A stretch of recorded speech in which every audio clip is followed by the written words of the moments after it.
தமிழில் முதல் பக்தி சேனல் சாய் டிவி.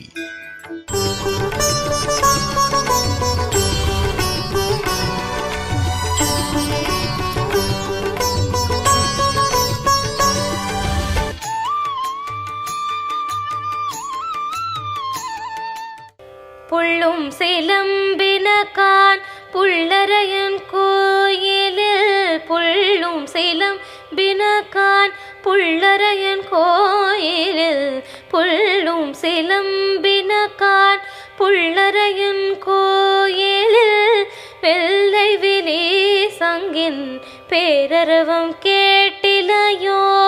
பிள்ளாய் எழுந்திராய் பேமுலை நஞ்சுண்டு கள்ளச்சகடம் கலக்களிய காலோச்சி, வெள்ளத்தரவில் துயிலமர்ந்த வித்தினை உள்ளத்து கொண்ட முனிவர்களும் யோகிகளும் மெல்ல எழுந்த அரியன்ற பேரரவம் உள்ளம் புகுந்து குளிர்ந்தேலோரம் பாவாய், உள்ளம் புகுந்து குளிர்ந்தேலோரம் பாவாய். சாய் டிவி நேயர்கள் அனைவருக்கும் மார்கழி மாதம் 6ஆம் நாள் இனிய காலை வணக்கங்கள்.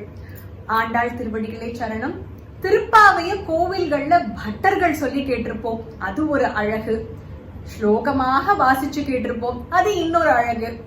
பாட்டாக ராகத்தோட நிறைய இடங்கள்ல கேட்டிருப்போம், அது அழகிலும் அழகு. வைஷ்ணவர்கள் வெகு காலமாக திருப்பாவைய அனுசந்தானம் பண்ணிட்டு வந்தா. வைஷ்ணவ சம்பிரதாயத்துல நித்திய அனுஷ்டானத்திலேயே திருப்பாவை உண்டு. வீடுதோறும் இது போகணும். முக்கியமாக மார்கழி மாதத்துல எல்லாரும் திருப்பாவை சொல்லணும் அப்படின்னு அதுக்காக பிரயத்தனம் பண்ணினது காஞ்சி மகாபெரியவா.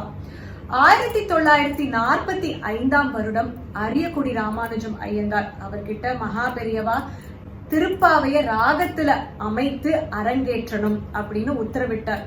5 வருட காலம் இதுக்காக பிரயத்தனம் பண்ணி 1950 வருஷம் ட்ரிப்ளிகேன் சபால அரியக்குடி அவர்கள் திருப்பாவைய ராகத்துல அமைச்சு அரங்கேற்றினர். அது மாத்திரம் இல்ல, மகாபெரியவா குழந்தைகள் எல்லாமும் திருப்பாவை திருவம்பாவை சொல்லணுங்கிறதுக்காக போட்டிகள் நிறைய கொண்டு வந்தா. மகாபெரியவா திருப்பாவை திருவம்பாவை போட்டிகள்ல பங்கு பெற்ற குழந்தைகளோட எடுத்த புகைப்படம், அதை இப்ப நீங்க பார்க்கலாம். அரியக்குடி ராமானுஜம் ஐயங்கார் தான் நமக்கு திருப்பாவைய ராகமாக அமைத்து கொடுத்தர்னு பார்த்தோம். முதல் 5 பாசுரங்கள் பார்த்தோம்னா அந்த 5 பாசுரங்களும் தியாகராஜர் அருளிய பஞ்சரத்ன கிருதி அந்த ராகங்கள்ல அமைஞ்சிருக்கும். உதாரணமாக முதல் பாசுரம், மார்கழி திங்கள் மதி நிறைந்த நன்னாளால் நாட்டை வையத்து வாழ்வீர்கள் கௌளை. அழகாக பஞ்சரத்ன கிருதி எப்படி அந்த 5 ராகத்துல வரிசையாக இருக்கோ அதே மாதிரி பாட்டுக்காக பாசுரமா, பாசுரத்துக்காக இந்த ராகமும் பாட்டாங்கிற மாதிரி நமக்கு தோணும்.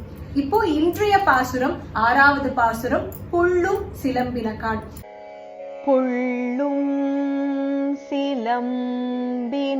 சிலம்பினகான் புள்ளரையன் கோயிலில், புள்ளும்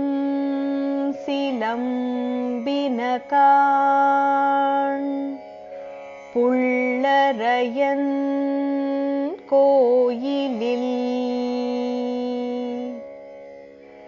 வெள்ளை விழி சங்கின் பேரரவம் கேட்டிலையோ? வெள்ளை விழி சங்கின் பேரரவம் கேட்டிலையோ? பிள்ளாய் எழுந்திராய் பேய்முலை நஞ்சுண்டு, பிள்ளாய் எழுந்திராய்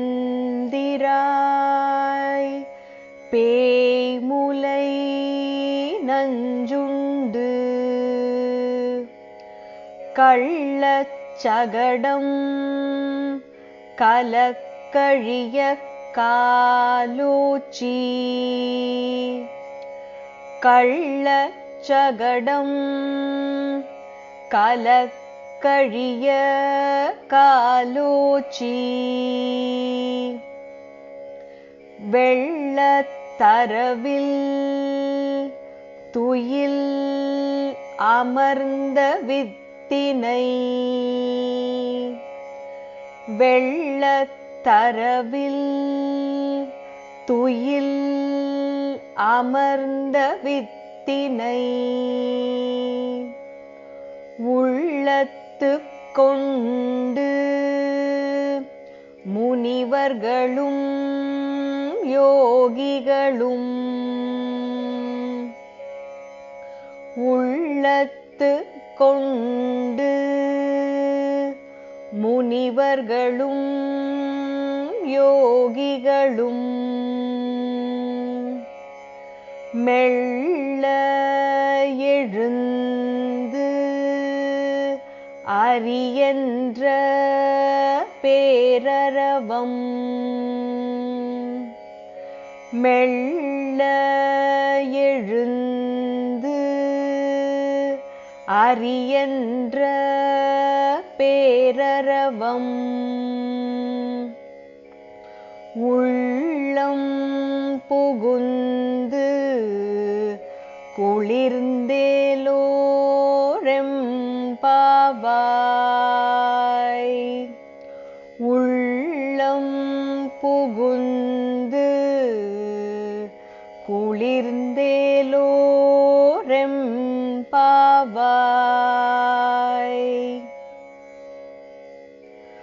புள்ளும் சிலம்பினகான் புள்ளரையன் கோயிலில் வெள்ளை விழி சங்கின் பேரரவம் கேட்டிலையோ பிள்ளாய் எழுந்திராய் பேய்முலை நஞ்சுண்டு கள்ளச்சகடம் கலக்கழிய காலோச்சி வெள்ளத்தரவில் துயில் அமர்ந்த வித்தினை உள்ளத்து கொண்டு முனிவர்களும் யோகிகளும் மெல்ல எழுந்து அரியன்ற பேரரவம் உள்ளம் புகுந்து குளிர்ந்தேலோரெம்பாவாய் புள்ளும் சிலம்பினகான் புள்ளரையன் கோயில் வெள்ளை விழிச்சங்கின் பேரரவம் கேட்டிலையோ பிள்ளாய் எழுந்திராய் பேய்முலை நஞ்சுண்டு கள்ளச்சகடம் கலக்கழிய காலோச்சி வெள்ளத்தரவில் துயில் அமர்ந்த வித்தினை உள்ளத்து கொண்டு முனிவர்களும் யோகிகளும் மெல்ல எழுந்து அரியன்ற பேரரவம் உள்ளம் புகுந்து குளிர்ந்தேலோர் எம்பாவாய். 6வது பாசுரத்திலிருந்து 15வது பாசுரம் வரை திருப்பள்ளி எழுச்சி. பெருமாளுக்கு பொதுவாக திருப்பள்ளி எழுச்சி தொண்டரடி பொடியாழ்வார் இயற்றினது. அதை பாடுவா. இந்த 10 பாசுரங்கள் ஆண்டாள் தன்னோட தோழிகளை எழுப்புறதுனால ஆண்டாள் திருப்பள்ளி எழுச்சின்னு இத சொல்லுவா. இதுல ஒவ்வொரு பாசுரத்திலையும் ஒவ்வொரு பெண்ணை எழுப்புறா. இந்த ஒவ்வொரு பெண்ணும் ஒவ்வொரு விதமான குணாதிசயம் கொண்டவள். அந்தந்த பெண்ணுக்கு ஏத்தா மாதிரி அந்த பாசுரத்துல ஆண்டாள் அவளை கூப்பிட்டு வெளியில வா, பகவத் கைங்கரியம் பண்ணலாம் வா, நீராட போகலாம் வா, அந்த பெண்ணோட குணம் எப்படிங்கறத புரிஞ்சுண்டு எழுப்புறா மாதிரி அமைஞ்சிருக்கும். இதோட இன்னொரு குறிப்பு என்னன்னா, இந்த ஒவ்வொரு பெண்ணும் ஒவ்வொரு ஆழ்வார குறிக்கிறது அப்படின்னு ஆச்சாரியர்கள் வியாக்கியானம் சொல்லுவா. ஒவ்வொரு ஆச்சாரியாலும் அவாவாளுக்கு ஏத்த அனுபவம் மாதிரி எந்தெந்த ஆழ்வார் அப்படின்னு வர்ணிச்சிருப்பா. இதுல சுவாரஸ்யமான விஷயம் என்னன்னா, கடைசி 3 ஆழ்வார்கள், ஆண்டாளுக்கு அப்புறமாக வந்த ஆழ்வார்கள், அவா 3 பேரையும் ஆண்டாள் இதுல எழுப்புறான். பூமாதேவியோட அவதாரமாச்சே, அவளுக்கு தெரியாதா என்ன யாரெல்லாம் வரப்போறா ஆழ்வாருன்னு? அதனால மொத்தம் 10 ஆழ்வார்களை எழுப்புறான். அது என்ன, மொத்தம் ஆழ்வார்கள் 12 பேர், ஆண்டாள் ஒருத்தியாச்சு. ஒருத்தரை மட்டும் ஏன் விட்டுட்டா அப்படின்னாக்கா, மதுரகவி ஆழ்வார் பெருமாளுக்கு மங்களாசாசனம் பண்ணதில்லை. மதுரகவி ஆழ்வார் எழுதினது எல்லாமே அவரோட குருவான நம்மாழ்வாருக்கு. அதனால பெருமாளுக்கு மங்களாசாசனம் பண்ண ஆழ்வார்கள் 10 பேரை அழகாக ஒவ்வொருத்தராக எழுப்பிண்டு வரா தோழிகள் மூலமாக. ஆண்டாள் திருப்பள்ளி எழுச்சி பாசுரத்தோட வியாக்கியானத்தை இப்ப அனுபவிக்கலாம். புள்ளும் சிலம்பினகான் புல் அரையன் கோயில். முதல் வரி. முதல் தோழியோட ஆத்துக்கு போறா. அந்த தோழி நன்னா தூங்கிட்டு இருக்கா. அவளை ஏந்து வெளியில வா, நீராட போகணும், நோன்பு நோக்கணும், பகவான அடையணும், இன்னும் தூங்கிட்டு இருக்கேன்னு சொல்றா ஆண்டாள். அந்த தோழி எதுக்காக வரணும்? காலங்கார்த்தால ஆயிடுத்தா, காலங்கார்த்தால ஆயிடுத்துன்னு எனக்கு எப்படி தெரியும் அப்படின்னு கேக்குறா. அப்ப ஆண்டாள் சொல்றா, புல்லும் சிலம்பின காட். காலங்கார்த்தால சூரியோதயம் ஆயிடுத்துங்கிறதுக்கு முதல் அறிகுறி பறவைகள் கீச்சு கீச்சுன்னு சத்தம் போடுறது. புல்னா பறவை. புல்லும் சிலம்பின கான். இந்த இடத்துல பறவைகள்லாம் கீச்சு கீச்சுன்னு சத்தம் போடுறது நீ கேளுன்னு சொல்லல ஆண்டாள், கான்னு சொல்றா. ஏன்னா கேள்னு சொன்னா கேக்குறது, பறவைகள் கத்துறது கேக்குறது அப்படின்னு கண்ணை மூடிண்டே கேட்பாளோ, அவளை கண் விழிக்க வைத்து ஏந்து வந்து தங்களோட சேர்த்துக்கணும்னு பாக்குறா ஆண்டாள். புல்லும் சிலம்பின கான். பட்சிகள் எல்லாம் கீச் கீச்சுன்னு கத்த ஆரம்பிச்சுடுத்து, சத்தம் போட ஆரம்பிச்சுடுத்து. பட்சிகளோட அற்புதம் என்னன்னா, பட்சிகளுக்கே உண்டான ஒரு விசேஷம் என்னன்னா, கண் விழித்து பார்க்காதாம் சூரியோதயம் ஆயிடுத்தான்னு. அந்த சூரிய உதயத்தோட வாசனை அதை முகர்ந்தாலே பட்சிகளுக்கு தெரியுமா சூரியோதயம் ஆயிடுத்துன்னு. புல்லும் சிலம்பின கான். பாரு, வந்து பாரு, பறவைகள்லாம் கீச்சு கீச்சுன்னு கத்துறது. புல் அரையன் கோயில். புல்ங்கிறது மறுபடியும் பக்ஷி. பக்ஷிகளோட அரையன்னா பக்ஷிகளோட தலைவன். பக்ஷிகளோட தலைவன் யாரு? பக்ஷிகளோட தலைவன் கருடன். அந்த கருடனோட கோயில். அந்த கருடனுக்கே அரசன் யாரு? கருடனோட ராஜானா பெருமாள் தான். அந்த பெருமாளோட இல், அவர் இருக்கும் இடம். இந்த இடத்துல பெருமாள் கோவில். புல்லும் சிலம்பின கான் புல் அரையன் கோயில். பக்ஷிகளுக்கெல்லாம் தலைவன் கருடன்.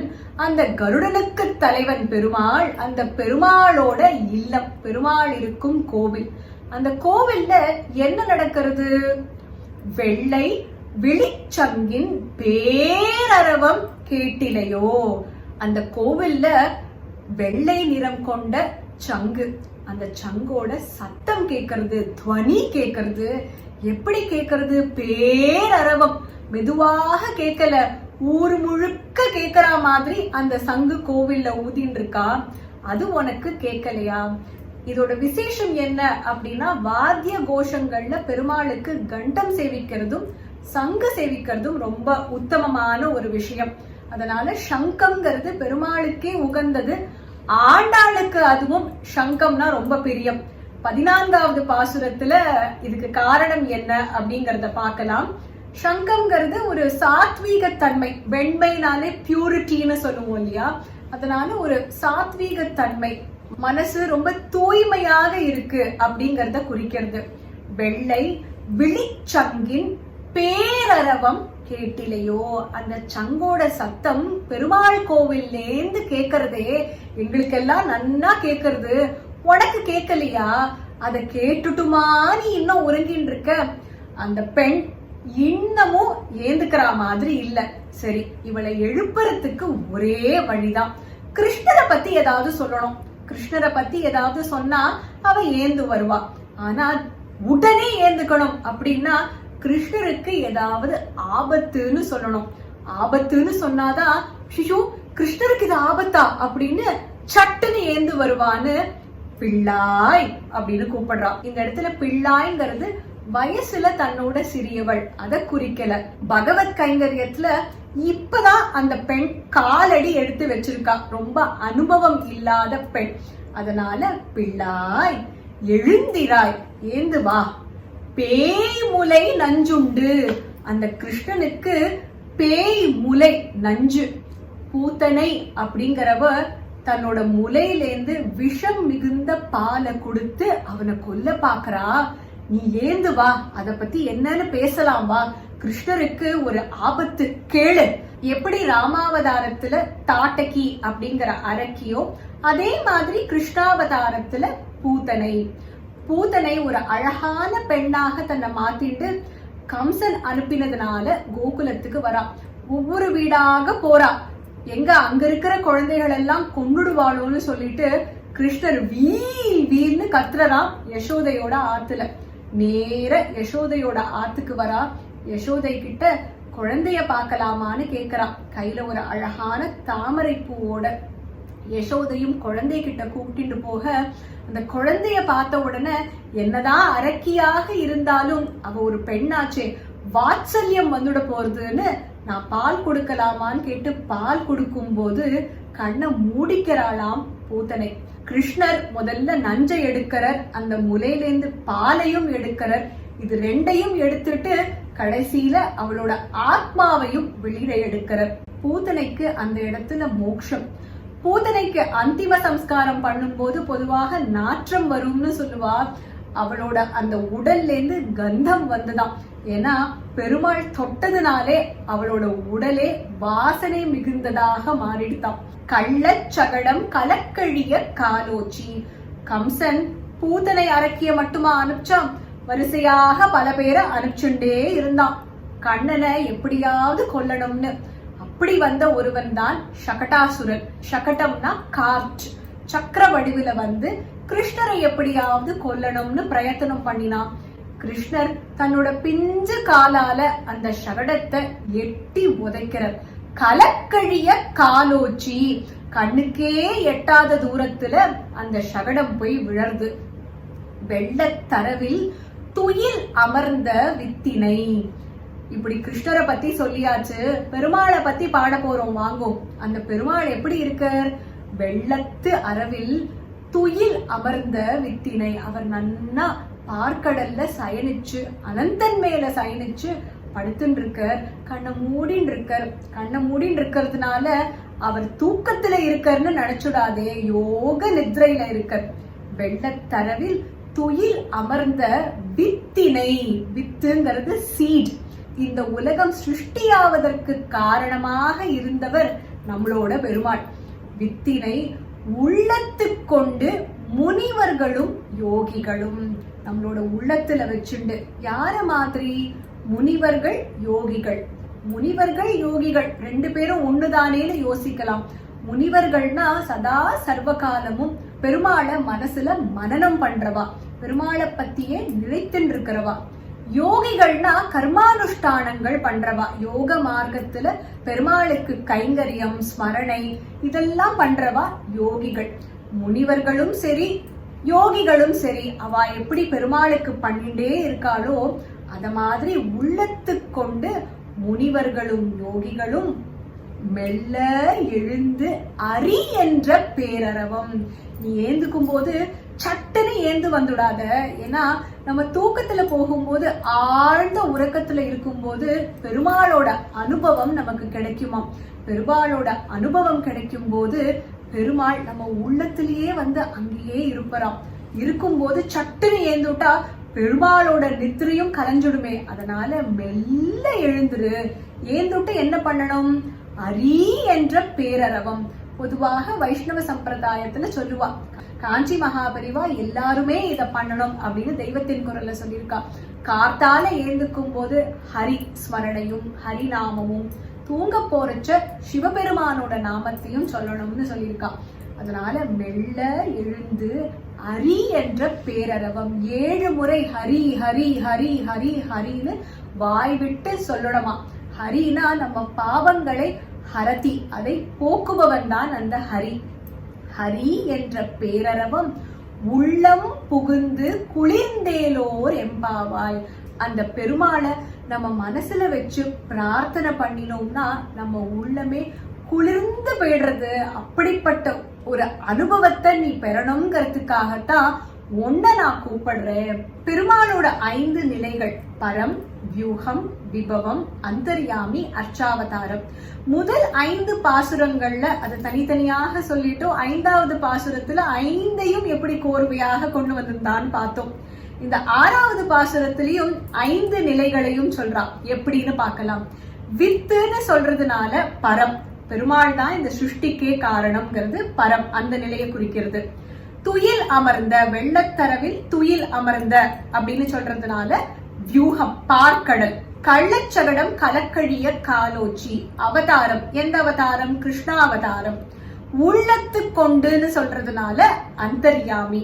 புள்ளரையன் கோயில், பெருமாள் கோவில சொல்றதுனால பக்த கோடிகள் எப்ப வேணா தரிசனம் பண்ணலாம்னு பெருமாள் கோவில்ல இருக்கு, அது அர்ச்சாவதாரம். 6வது பாசுரத்திலிருந்து 15வது பாசுரம் வரை ஆண்டாள் ஒவ்வொரு தோழியாக எழுப்பிண்டு வரா. இந்த ஒவ்வொரு தோழியும் ஒவ்வொரு ஆழ்வார குறிக்கிறதுன்னு சொல்லியிருந்தேன்.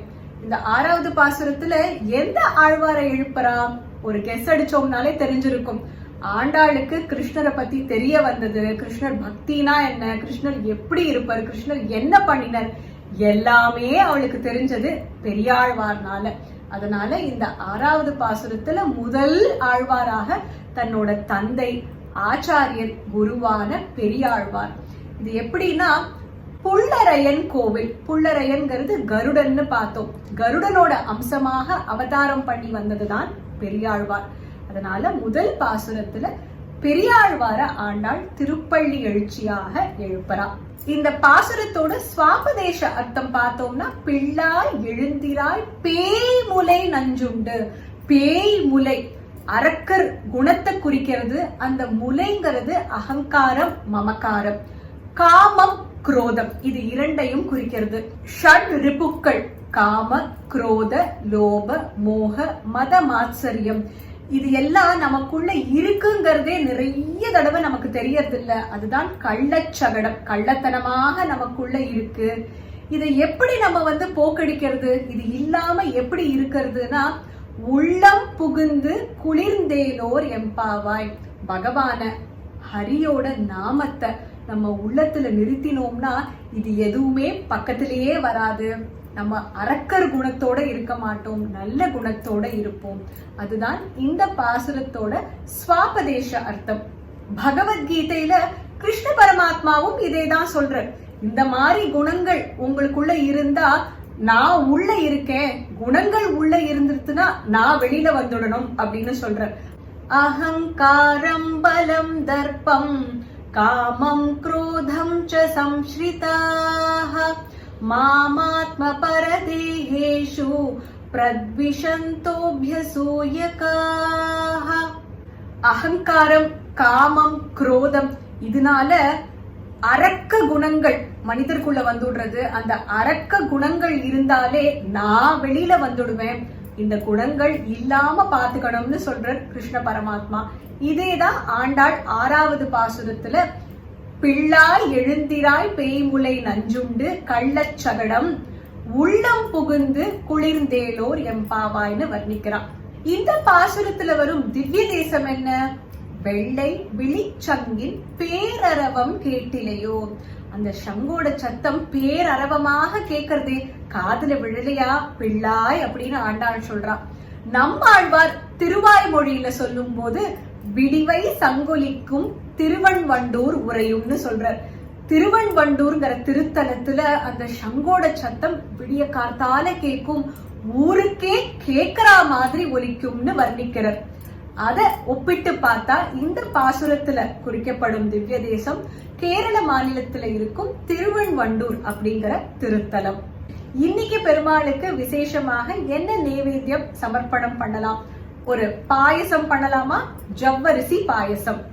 இன்னைக்கு எல்லாரும் என்ன கோலம் போட்டேன்? சங்குகள் நிறைந்த கோலம் எல்லாராத்து வாசல்களையும் அலங்கரிச்சிருக்கும்னு நினைக்கிறேன். சங்கு கோலங்களே ரொம்ப அழகு. அந்த வெள்ளை கலரும் விதவிதமான பார்டர் டிஃப்ரெண்ட் கலர்ஸ்ல கொடுத்தோம்னா பார்க்கவே ரொம்ப அழகாக இருக்கும். சரி, நாளைக்கு என்ன பாசுரம், நாளையோட பாசுரத்தோட கோல குறிப்பு என்ன அப்படின்னு ஆவலோட இருக்கேளா? 7வது பாசுரத்துல ஆண்டாள் கீசு கீசென்றெங்கும் ஆனை சாத்தன்னு சொல்றான். ஆனை சாத்தன்கிற பறவைகள் கிச்சு கிச்சு கிச்சுன்னு சத்தம் போட ஆரம்பிச்சுடுத்து, ஏந்து வா அப்படின்னு தோழிய கூப்பிடுறான். அதனால பறவைகள் நிறைந்த கோலத்தை போடலாம். இது தவிர ஆழ்வாரை எழுப்புறான்னு சொன்னேன் இல்லையா? இந்த பாசுரத்துல திருமழிசை ஆழ்வார். இவர் பெருமாளோட சுதர்சன சக்கரத்தோட அம்சம். அதனால சுதர்சன சக்கரம் அமைப்பு கொண்ட கோலத்தையும் போடலாம். நாளைக்கு 7வது பாசுரத்துல நம்ம சந்திக்கலாம். ஆண்டாள் திருவடிகளே சரணம். சர்வம் கிருஷ்ணார்ப்பணமஸ்து. மார்கழி மாதம்னாலே வண்ண வண்ண கோலங்கள், அதுவும் இந்த மார்கழி மாதம் விதவிதமான பாசுர கோலங்கள். நம்ம நிகழ்ச்சி பார்த்து குறிப்புகள் கேட்டு நீங்க பாசுர கோலங்கள் போட்டிருந்தா அந்த கோலங்களை எங்களோட பகிர்ந்துக்கலாம் வாட்ஸ்அப் மூலமாக. 9884466986 நம்பர் மறுபடியும் சொல்றேன். 9884466986. சிறந்த கோலங்கள் தேர்ந்தெடுக்கப்பட்டு நம்ம நிகழ்ச்சியில மார்கழி மாத கடைசியில ஒளிபரப்பப்படும். நீங்க போடும் பாசுர கோலங்களும் இந்த நிகழ்ச்சியில வர ஒரு அருமையான வாய்ப்பு. சாய் டிவி நிகழ்ச்சிகள் உங்களுக்கு பிடிச்சிருக்கா? லைக் பண்ணுங்க, ஷேர் பண்ணுங்க, கமெண்ட்ஸ் பண்ணுங்க, சப்ஸ்கிரைப் பண்ணுங்க. பக்கத்துல இருக்கிற பெல் சிம்பலை பிரஸ் பண்ணுங்க.